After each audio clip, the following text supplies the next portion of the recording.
اگر ہم مسلمان،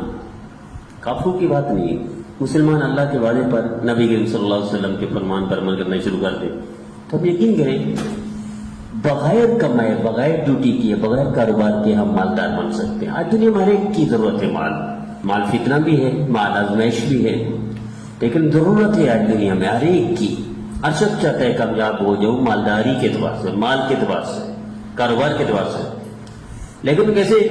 کہ دکان کرے گا تو اس منٹے کامیاب ہوگا، لیکن اعمال کے ذریعے سے کامیابی کو نہیں جانتا، اللہ کے وعدے پر عمل کرنے سے کامیابی کو نہیں جانتا، نبی کریم صلی اللہ علیہ وسلم کے فرمان پر یقین نہیں کرتا،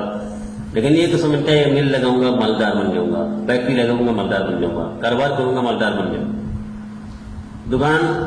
اس پہ بھی آمدنی آئے گی، مال آئے گا، اور ڈیوٹی کروں گا، نوکری کروں گا تو بھی مال آئے گا،